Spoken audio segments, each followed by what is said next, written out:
자, 오늘 이 밤에 고린도전서 15장 1절부터 11절까지 말씀으로 십자가와 부활을 전하자, 십자가와 부활을 전파하자, 이런 제목으로 말씀의 은혜를 나누고자 합니다.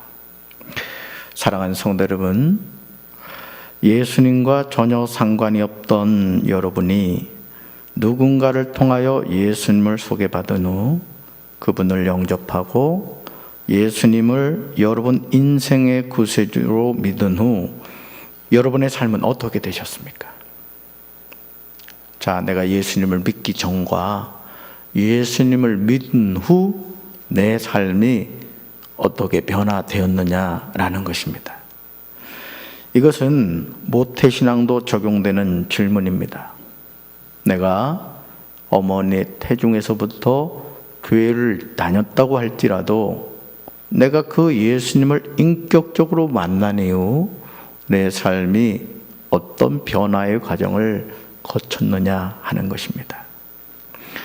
대한민국의 석학이며 대표적인 지성인이라고 하는 이혜령 교수의 책을 제가 여러 번 말씀드렸죠. 지성에서 영성으로 하는 책에서 자신이 어떻게 해서 신앙을 갖게 되었는지를 고백하고 있습니다. 예수님을 믿기 전에는 병원 한 번 가지 않았던 몸이 예수님을 믿은 후 온갖 시련을 다 겪었다고 합니다. 하지만 고통 속에서 예수님의 사랑을 알게 되었다고 고백합니다. 자, 예수님을 믿기 전에 한 번도 병원 가지 않고 건강했는데 예수님을 믿고 나서 오히려 온갖 시련을 겪었다는 거예요. 그런데 뭐라고요? 고통 속에서 예수님의 사랑을 알게 되었다는 거죠. 이혜령 교수가 겪은 일을 살펴보면 머리를 설레설레 흔들게 만듭니다. 사랑하는 딸 이민아 목사를 잃었고요, 외손주를 잃었고요, 자신은 암 수술을 받게 되었습니다. 이혜령 교수는 죽음 앞에서 전혀 흐트러짐이 없이 기쁨이 충만한 모습으로 천국에 간 딸 이민아 목사의 모습을 보면서 딸이지만 죽음을 이긴 자의 모습이었다고 하였습니다. 그러므로 이혜령 교수는 자신의 남은 시간이 얼마 될지 모르지만 예수님을 증거하며 살다 가겠다고 생명의 소중함을 다시 한번 강조했습니다. 여러분, 얼마나 역설적입니까? 예수님을 믿기 전에는 병원 한 번 가지 않았던 몸이 예수님을 믿고 암에 걸렸습니다. 보통 이 정도가 되면 믿음이 신실하다고 하는 사람도 시험에 들어서 교회를 떠나거나 예수 그리스도를 부인하고 세상 길로 가려고 할 것입니다. 뭐 예수 믿어봐야 좋은 거 없네, 잘 되는 거 없네, 뭐 이루려고 예수 믿어? 아마 그런 생각이 들 겁니다. 하지만 이혜령 교수는 예수님을 믿은 후에 자신의 삶에 말로는 표현할 수 없는 고통이 왔지만 예수님을 떠나지 않았습니다. 오히려 자신을 구원하여 주신 예수님을 증거하겠다고 고백합니다. 로마서 10장 9절에서 바울은 우리에게 구원을 받는 비결을 제시하고 있습니다. 같이 읽습니다. 당신이 만일 예수는 주님이라고 입으로 고백하고 하나님께서 그를 죽은 사람들 가운데서 살리신 것을 마음으로 믿으면 구원을 얻을 것입니다. 아멘. 우리가 구원을 얻는 비결은 예수님을 주님이라고 입으로 고백하는 것입니다. 예수님은 주님이십니다. 예수님은 내 인생의 구세주가 되십니다. 예수님은 내 인생의 전부가 되십니다. 입으로 고백해야 됩니다. 또한 하나님이 예수님을 죽은 사람들 가운데서 살리신 것을 마음으로 믿는 것입니다. 뭐죠? 부활하신 예수님을 믿는 겁니다. 그러므로 사람은 마음으로 믿어서 의에 이르고 입으로 고백해서 구원에 이르게 되는 줄로 믿습니다. 그런데 사람들은 자기들이 믿은 적이 없는 분을 어떻게 부를 수 있겠습니까? 또 들은 적이 없는 분을 어떻게 믿을 수 있겠습니까? 선포하는 사람이 없으면 어떻게 들을 수 있겠습니까? 여러분, 믿음은 들음에서 나고 들음은 그리스도의 말씀으로 말미암지만 누군가 복음을 전해주는 사람이 있어야 주의 이름을 부르는 자가 구원을 받게 될 줄로 믿습니다. 그러므로 고린도전서 15장 1절에서 바울은 자신이 한 일을 증언하고 있습니다. 같이 읽습니다. 형제들아, 내가 너희에게 전한 복음을 너에게 알게 하노니 이는 너희가 받은 것이요 또 그 가운데 선 것이라. 아멘. 바울이 여기서 말하는 알게 하노니에 해당하는 헬라어 그노리조는 자신이 전달하는 내용에 대해 특별히 강조하는 동사입니다. 이제까지 바울은 고린도 성도들에게 복음을 전하여 왔습니다. 그렇다면 바울이 전달하는 내용이 과연 무엇일까요? 바울이 고린도 교회 성도들에게 전한 것은 예수 그리스도가 우리의 죄를 짊어지시고 죽으셨다가 사흘 만에 부활하심으로 그리스도의 은혜를 믿는 모든 사람은 구원을 얻는다는 사실입니다. 여러분, 오늘 성경이 우리에게 가르치는 진리는 복잡하지 않습니다. 우리는 뭔가 심오한 것을 생각하고 심오한 것을 깨달아야 된다고 생각하는데 성경이 우리에게 가르쳐주는 진리는 너무 단순합니다. 자, 구약 39권은 뭐라고요? 오실 예수님. 신약 27권은요? 오신 예수님, 그리고 다시 재림하실 예수님에 대한 말씀이죠. 바울은 이미 복음의 기쁜 소식을 전하였고 고린도 성도들은 이 복음을 영접했습니다. 그리하여 그들도 참된 그리스도인이 되었고 복음 안에서 거하게 되었습니다. 이제 복음은 그들의 영적 생활과 행동을 인도하는 지침이 되었습니다. 저는 우리 사랑하는 성도 여러분들의 삶에 이 복음이 여러분의 삶을 이끌어가는 원동력이 되시기를 주님의 이름으로 축원합니다. 바울은 고린도 교회 성도들에게 이렇게 복음에 대하여 전하여 왔지만 그들은 복음의 능력을 제대로 파악하지도 못하고 체험하지도 못한 채 살아가고 있었습니다. 그러므로 바울은 복음의 능력을 다시 알게 하려고 그노리조라는 헬라어로 자신이 전하였던 복음을 거듭 강조하려고 합니다. 여러분은 복음의 능력을 파악하고 체험하셨습니까? 여러분, 복음의 능력을 파악하고 체험하셨습니까? 저는 우리 사랑하는 강경제교회 성도 여러분들이 복음의 능력을 파악하고 체험하게 되길 주님의 이름으로 축원합니다. 고린도전서 15장 2절에서 바울은 자신이 전한 말에 대한 권위를 부여하고 있죠. 같이 읽습니다. 내가 여러분에게 복음으로 전해드린 말씀을 헛되이 믿지 않고 그것을 굳게 잡고 있으면 그 복음을 통하여 여러분도 구원을 얻을 것입니다. 아멘. 이제까지 바울이 전하여 온 복음의 내용에 대해서 고린도 교회 성도들의 반응이 얼마나 중요한지 바울은 말하고 있습니다. 그 말씀을 헛되이 믿지 않고 그 말씀을 굳게 잡고 있으면 그 복음을 통하여 고린도 교회 성도들이 구원을 얻을 것이라고 합니다. 바울이 여기서 밝히고자 하는 중요한 사실은 우리의 믿음이 확실한 근거가 있으면 복음은 반드시 우리의 구원을 보증해 준다는 겁니다. 아멘이십니까? 구원을 받으리라는 헬라어 소제스데는 현재형으로 구원이 불확실한 미래의 한 사건이 아니라 현재 상태에서 체험하고 보증받는 확실한 사실임을 증명하고 있습니다. 바울은 이 말씀을 통하여 고린도 성도들이 지금 복음을 받아들였으면 이미 구원을 받았고 현재 그 구원을 누리며 살아감을 가르치고 있습니다. 저는 우리 사랑하는 강경제교회 성도 여러분들이 이 구원의 분명한 확신을 갖고 살게 되길 주님의 이름으로 축원합니다. 그것은 그리스도가 성경 말씀대로 우리 죄를 위해 죽으시고 무덤에 묻히셨다가 사흘 만에 다시 살아나셨다는 것입니다. 여러분, 누구 때문에 죽으셨죠? 나의 죄 때문에. 예수님이 사망 권세를 깨뜨리시고 다시 사셨습니다. 누구를 위해서요? 나를 위해서. 나에게 무엇을 주시려고? 부활을 주시려고. 잠자는 자들의 첫 열매가 되신 줄로 믿습니다. 여기서 바울이 전한 내용은 그리스도의 죽으심과 부활하심에 관한 내용입니다. 바울은 그 근거를 이는 성경대로라고 말합니다. 그리스도의 죽으심과 부활하심은 복음의 근거로서 가장 위대한 사실인데 이것이 성경에서 가르치는 대로 이루어졌음을 전하고 있습니다. 여러분, 예수님은 하나님의 말씀인 성경을 근거로 해서 행동하셨고 그 말씀대로 사셨고 그 말씀대로 순종하셨습니다.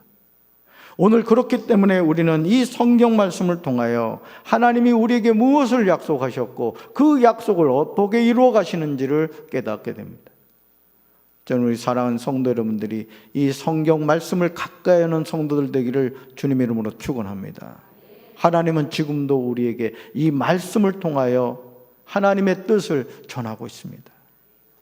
그렇다면 그리스도가 성경대로 죽으신 이유가 무엇입니까? 그것은 우리의 죄를 위하여 죽으셨습니다. 따라합시다. 예수님은 나의 죄 때문에 십자가에서 죽으셨습니다. 아멘. 나의 죄 때문에 죽으셨습니다. 이 사실을 우리가 기억해야 됩니다. 우리의 대제사장이신 예수 그리스도는 우리의 연약한 부분을 알고 계십니다. 이 땅에 계실 때 그분은 우리와 마찬가지로 시험을 받으셨습니다. 그러나 결코 죄를 짓지 않으셨습니다. 이것이 우리와 그리스도이신 예수님과 다른 점입니다. 그런데 그리스도 예수님이 우리 죄를 대신하여 죽으셨으나 이것으로 끝이 아니라는 거예요. 장사 지낸 바 되셨다가 성경대로 사흘 만에 다시 살아나신 줄로 믿습니다. 오늘 바울은 계속해서 어떤 표현을 씁니까? 성경대로, 성경대로라는 것을 강조해요. 다시 말해서 예수님의 십자가의 죽으심은 성경에 예언된 말씀이고 예수님이 사흘 만에 다시 살아나신 것 또한 성경대로 예언된 말씀이라는 거예요. 그 말씀대로 하나님은 이루어 주신 줄로 믿습니다.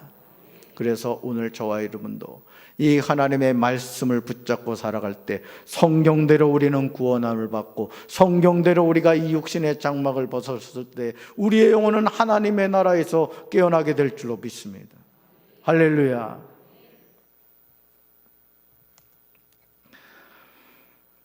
고린도전서 15장 26절에서 바울은 맨 나중에 멸망받을 원수는 사망이라고 고백하고 있습니다. 이 말은 마지막으로 물리칠 원수는 죽음이라는 것이죠. 그러나 결국 이 죽음도 예수 그리스도의 발 아래 무릎을 꿇게 하십니다. 고린도전서 15장 54절에서 바울은 사망을 삼키고 이기리라고 기록된 이사야 25장 9절 말씀이 이루어지리라고 강조합니다. 그러니까요, 신약에 나와 있는 말씀 한 구절 한 구절은 구약 성경에 예언된 말씀들이 그대로 이루어진 거예요. 할렐루야. 여러분, 우리가 초등학교 때 소풍 가면 뭐해요? 보물찾기 하잖아요. 집은 좋아요? 나빠요? 너무너무 기분 좋죠. 어떤 친구들은 막 10장 막 이렇게 찾는 친구가 있어요. 나는 아무리 찾아도 한 장도 못 찾잖아요. 그럼 어떻게 해요? 긍휼히 여기 달라는 마음 가지고 한 장만 줘 이러죠. 저같이 마음 착한 사람은 막 2장, 3장 주지만 인색한 저 서울에 사는 사람들은 안 주죠. 그죠? 여러분들은 주죠? 젓갈 먹어서 안 줘요? 여러분, 말씀이 이루어지리라는 대로 역사하신 거예요. 그리고 우리에게 이 승리를 주신 분이 누구다? 우리 주 예수 그리스도예요. 그러니 여러분, 내가 예수님을 믿고 구원받았다, 내가 하나님의 자녀가 되었다, 너무너무 기쁜 거예요. 너무. 근데 여러분 얼굴은 별로 기뻐 보이질 않아요. 이런 기뻐하시길 바라요. 강원도 말로 이 벌떼기를 한번 꼬집어 봐야 돼. 진짜 이게 꿈인가 생신가. 이 세상에서 사망의 권세를 깨뜨리신 분은 오직 예수 그리스도는 왜 없어요? 아멘. 그리고 얼마나 감사합니까? 얼마나 감사하냐고요.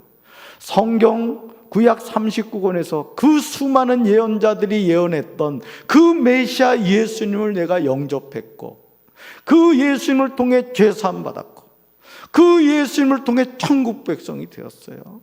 너무너무 감사하잖아요. 아멘. 우리가 예수 그리스도를 통하여 부활에 참여하게 된 하나님의 자녀로서 부활이 무엇인지를 알아야 돼요. 그렇지 않으면 우리는 가짜 부활에 속아서 살게 됩니다. 고린도전서 15장 42절부터 44절에서 바울은 부활이 무엇을 의미하는지 알려줍니다. 이 말씀이에요. 같이 읽습니다. 죽은 사람들의 부활도 이와 같습니다. 썩을 것으로 심는데 썩지 않을 것으로 살아납니다. 비천한 것으로 심는데 영광스러운 것으로 살아납니다. 약한 것으로 심는데 강한 것으로 살아납니다. 자연적인 몸으로 심는데 신령한 몸으로 살아납니다. 자연적인 몸이 있으면 신령한 몸도 있습니다. 아멘. 바울이 말하고 있는 죽은 사람의 부활은 썩지 않을 것으로, 영광스러운 것으로, 강한 것으로, 신령한 몸으로 살아나는 거예요. 그래서 우리가 이 세상을 살다가 우리 누구나 다 육신의 장막 벗지요. 그렇죠? 다 벗습니다. 그러면 이 육신의 장막을 벗는 순간 우리 영은 죽질 않아요. 우리 영은 죽지 않습니다. 그렇기 때문에 이 육신의 장막을 벗는 순간 우리의 영은 갈림길에 서게 되는 거예요. 예수 그리스도의 이름으로 구원받은 사람은 그 영혼이 천국으로 갑니다. 그런데 예수님을 믿지 않고 구원받지 못한 영혼은 지옥 가는 거예요. 여러분, 부자와 거지 나사로의 그 비유를 기억하십니까? 한 부자가 호화로이 자색 옷을 입고 고운 베옷을 입고 날마다 연락하면서 살다가 죽어보니 음부였잖아요. 거지 나사로는 죽어보니까 아브라함의 품이었어요. 천국과 지옥이거든요. 자, 그럼 어떡합니까? 우리 영혼은 이미 예수의 이름으로 구원받아 천국에서 깨어나게 될 줄로 믿습니다. 그럼 우리 자녀들이 어떻게 해요?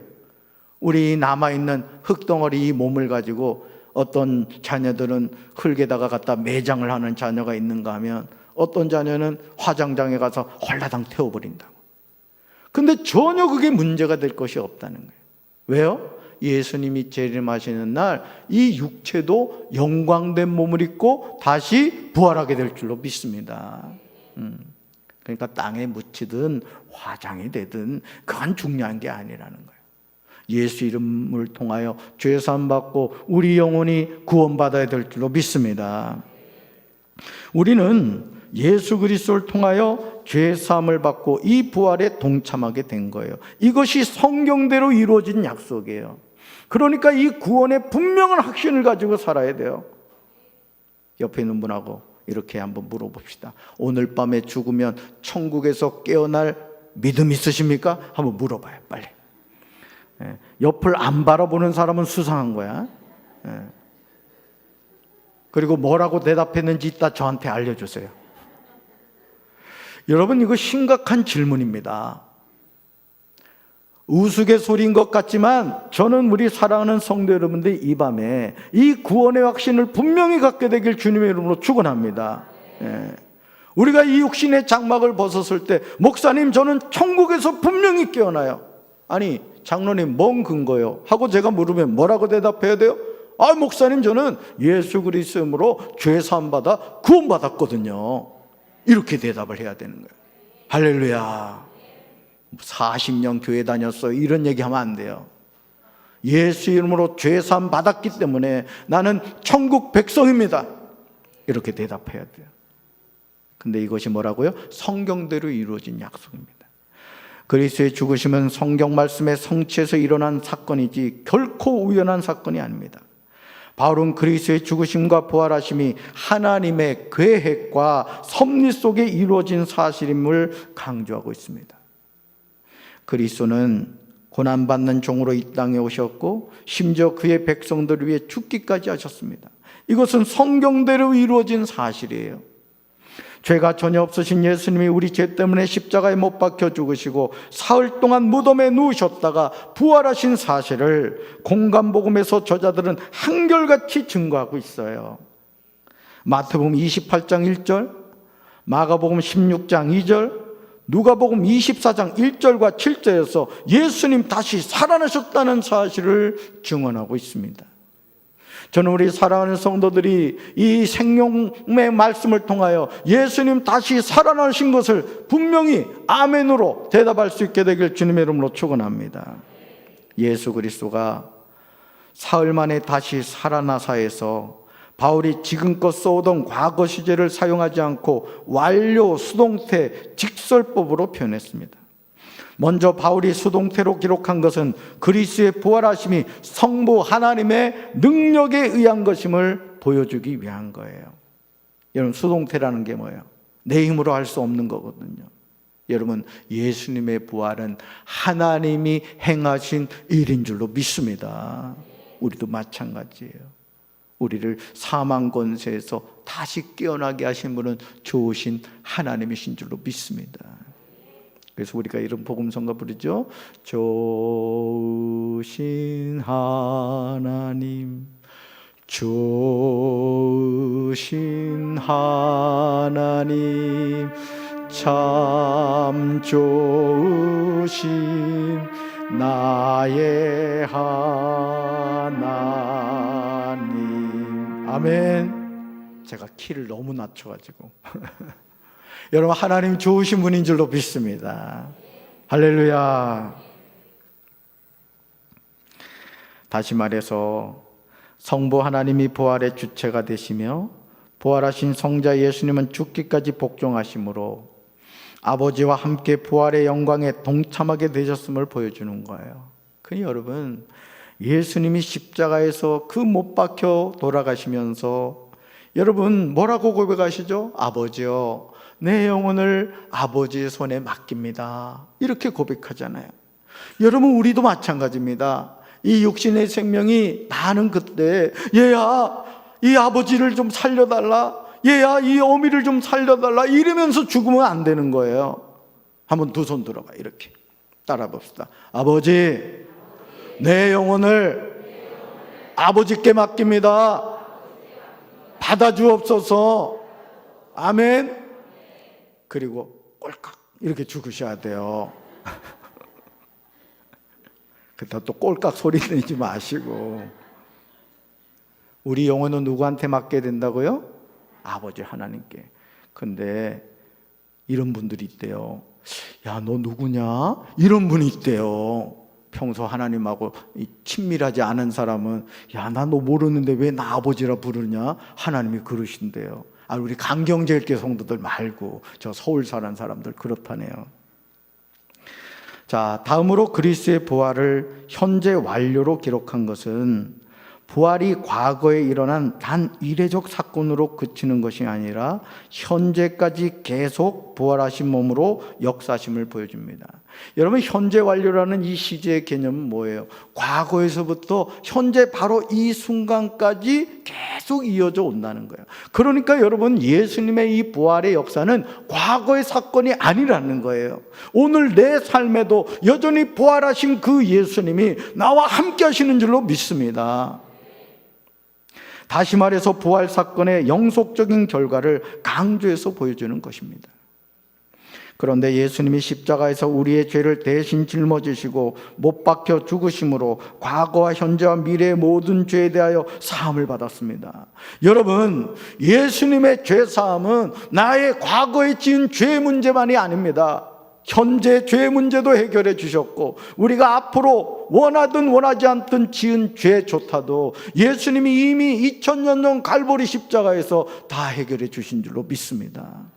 그래서 우리 구원자가 되는 거예요. 그러므로 바울은 로마서 8장 1절에서 이제 그리스도 예수 안에 있는 사람은 정죄를 받지 않는다고 말합니다. 그러나 우리의 신앙은 십자가만으로 완성되지 않습니다. 다른 날개가 있는데 바로 그것이 뭐라 그랬죠? 부활입니다. 십자가 신앙이 죄의 문제를 해결했다면 부활 신앙은 죄 삭신 사망 권세를 깨뜨렸습니다. 그러므로 십자가와 부활이 기독교 신앙의 핵심인 거예요. 따라합시다. 십자가, 부활. 아멘. 기독교 신앙의 핵심인 십자가와 부활 신앙에서 우리가 놓치지 말아야 하는 중요한 점은 증인입니다. 증인. 왜냐하면 예수 그리스도가 십자가에서 실제로 죽으셨다는 사실과 장사한 지 사흘 만에 다시 살아나셨다는 부활의 증인이 있어야 하기 때문에 그렇습니다. 먼저 마태복음 27장 50절에서 예수께서 십자가에서 다시 크게 소리 지르시고 영원히 떠나셨다고 마태복음을 기록한 세리마태는 분명하게 증언하고 있습니다. 또한 이어지는 마태복음 27장 54절에서 백부장과 함께 예수를 지키는 자들이 지진과 그 일어난 일들을 보고 심히 두려워하여 이는 진실로 하나님의 아들이었다고 고백합니다. 예수님의 제자인 아리마대의 부자 요셉은 총독 빌라도에게 예수님의 시체를 달라고 하여 시체를 가져다가 깨끗한 세마포로 싸서 바위 속에 판 자기 세무돔에 넣어두고 큰 돌을 굴려 무덤 문에 놓고 갑니다. 요셉이 예수님의 장례를 치른 것입니다. 그렇다면 예수님의 부활에 대한 증인은 어떻게 될까요? 고린도전서 15장 5절부터 8절까지 보시죠. 바울은 예수 그리스도의 부활을 목격한 증인들을 기록하고 있습니다. 여러분 5절에 가장 먼저 누가 나오죠? 게바 베드로가 나옵니다. 그 다음에요 12제자에게 나타나셨어요. 여기서 12제자는 예수님을 처음 목격한 사도들을 가리키는 말입니다. 그 후에 한 번에 500여 명이 넘는 사람들에게 나타나셨습니다. 그런데 그 사람 중에는 이미 죽은 사람들도 있지만 대부분은 아직도 살아있다고 바울은 증언하고 있습니다. 그러니까 바울 당시에 예수님의 부활을 목격한 사람들이 여전히 생존하고 있었다는 거예요. 여러분 놀랍지 않습니까?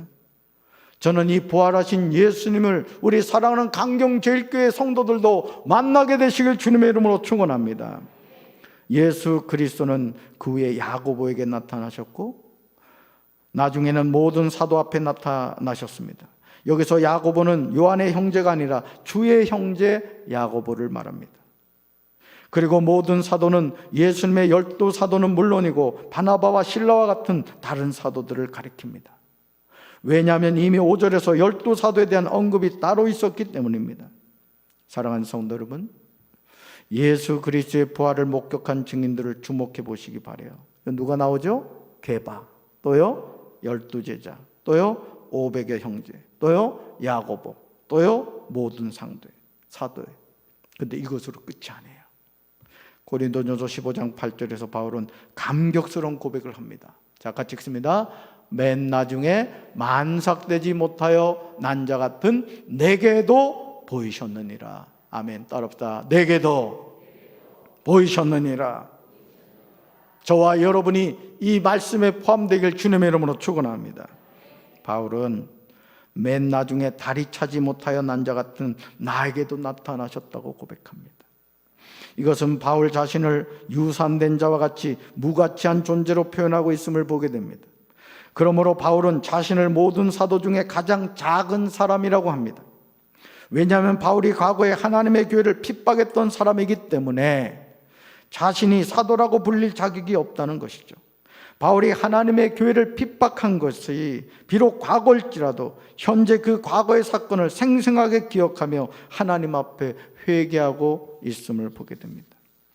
그러므로 고린도전서 15장 10절에서 바울은 감격스럽게 고백합니다. 같이 읽습니다. 그러나 내가 나된 것은 하나님의 은혜로 된 것이니 내게 주신 그의 은혜가 헛되지 아니하여 내가 모든 사도보다 더 많이 수고하였으나 내가 한 것이 아니요 오직 나와 함께 하신 하나님의 은혜로라. 아멘.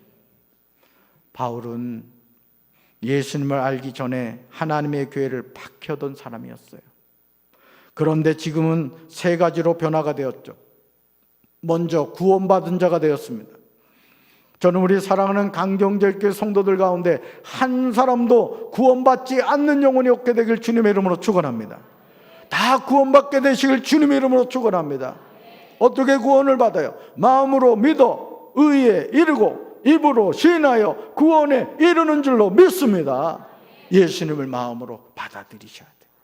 그리고 그 예수님을 고백하셔야 됩니다. 다음으로 사도가 되었습니다. 마지막으로 이방 세계를 위한 사도가 되었습니다. 과거에 교회를 박해하던 흉악한 박해자에서 현재 사도로 바뀌게 된 것은 전적으로 하나님의 은혜로 말미암는 거예요. 오늘도 이 하나님의 은혜가 함께하면 우리 인생의 목표가 바뀌게 됩니다. 저는 우리 사랑하는 강경제일교회 성도 여러분들의 삶의 이유와 목적이 예수님의 증인 되길 주님의 이름으로 축원합니다. 여러분이 어느 자리에 있든지, 여러분이 무엇을 하든지 하나님이 나에게 맡겨신 사명, 예수님의 증인이다, 이런 마음을 갖고 사셔야 돼요. 할렐루야. 자신이 모든 사도보다 더 많이 수고하였지만 바울은 그 모든 일이 자신이 한 것이 아니라고 고백합니다. 오직 바울 자신과 함께 하신 하나님의 은혜라는 거예요. 오늘도 우리가 이 은혜를 깨닫게 되면 우리는 예수님을 증거하지 않을 수 없게 됩니다. 바울은 자신의 업적을 자랑하기보다는 배후의 역사하신 하나님의 은혜를 강조하고 있어요. 저는 우리 강정제일교회도 하나님의 이 은혜가 늘 고백되어야 될 줄로 믿습니다. 은혜로라, 은혜로라, 하나님의 은혜로라. 그러므로 고린도전서 15장 11절에서 바울은 가장 열심히 일한 사람인 자신이든 다른 사람이든 그것이 누구냐 하는 것은 문제가 되지 않는다고 합니다. 정말 중요한 것은 우리가 여러분에게 복음을 전하였고 여러분이 그것을 믿었다는 사실이라고 말합니다. 우리 교회학교 우리 교사들은 잘 들으세요. 우리 교사들이 구원에 분명한 확신을 가져야 돼요. 그래서 유치부교회요, 어린아이들이 복음을 못 받아들일 것 같죠? 안 그렇습니다. 그냥 놀아주려고만 하지 마세요. 교회학교에서 해야 될 일은 뭐예요? 복음을 전해야 돼. 복음을. 유치부교회도 그렇고 어린이교회도 그렇고 청소년교회도 그렇고 청년교회도 마찬가지입니다. 여러분, 교회가 무슨 놀이터가 아니에요. 교회는 생명의 복음이 전해지는 장소가 되어야 될 줄로 믿습니다. 속회에서도 모여가지고 쓸데없는 얘기하지 말고 예수님 얘기해야 돼. 예수님 얘기. 성교에서도 마찬가지. 성교에서도 예수님, 우리가 어떻게 하면 예수님 더 잘 믿을까? 우리가 어떻게 하면 더 선교할까? 이런 생각을 해야 돼요. 그리고 우리 선교 회원들 잘 들으세요. 선교에 그 회비 거둔 거 있죠? 얼마씩 있는 거 제가 다 알아요. 그러면 그거 가지고 연말 되면 저 서울에 있는 교회는 그런다네요. 야, 우리 선교 회비가 한 100만 원 남았거든. 이거 어떡할까? 그러니까 김 집사가 김세게 그러는 거예요. 아이고, 그 김이나 사서 먹지 뭐. 박 집사가 또 그러네요. 그 박이나 사서 우리 한번 타보자. 혹시 금 나올지 모르니까. 여러분, 선교의 회비는 그렇게 쓰는 게 아니에요. 선교의 회비는요, 선교하는 데 써야 돼요. 할렐루야. 뭐 회원이 아프거나 하면은 물론 그 신방 갈 때 그 쓸 수 있죠. 그렇게 써야 되는 거예요. 그거 가지고 그냥 선물이나 사고 이러면 안 됩니다. 그리고 선교 회비는 연말 되면 다 정리를 해야 되는 거예요. 그걸 2월 시키면 안 되는 거예요. 2월을. 아멘. 연말마다 그 선교 보고서를 꼭 담임 목사한테 제출하셔야 돼. 모든 선교에서. 제가 검사를 좀 해야 될 것 같아요. 뭔 얘기하다가 지금 얘기하는. 자, 이제 우리는 기독교 신앙의 두 날개인 십자가와 부활을 굳게 붙잡고 살아야 돼요. 자, 십자가가 뭐라고요? 예수님이 나의 죄를 위하여 십자가에서 죽으셨습니다. 부활이 뭐라고요? 사망 권세를 깨뜨리시고 예수님이 다시 사셨습니다. 그래서 이 십자가와 부활은 우리 신앙의 핵심입니다. 핵심. 이 핵심을 붙잡으면 우리는 어떤 경우에도 승리하게 될 줄로 믿습니다. 바울은 이 사실에 관하여 이는 성경대로 그리스도께서 우리 죄를 위하여 죽으시고 장사 지낸 바 되었다가 성경대로 사흘 만에 다시 살아나사 여러 증인에게 보이셨음을 강조하고 있습니다. 예수님은 사망 권세를 깨뜨리시고 부활하신 줄로 믿습니다. 그 부활하신 예수님이 누구 주님이세요? 나의 주님. 여러분, 그 주님이 여러분 사랑하는 거 믿으십니까? 한번 따라합시다. 예수님이 나의 죄 때문에 십자가에서 죽으셨습니다. 예수님이 사흘 만에 사망 권세를 깨뜨리시고 다시 살아나셨습니다. 그 예수님이 나의 구세주십니다. 아멘.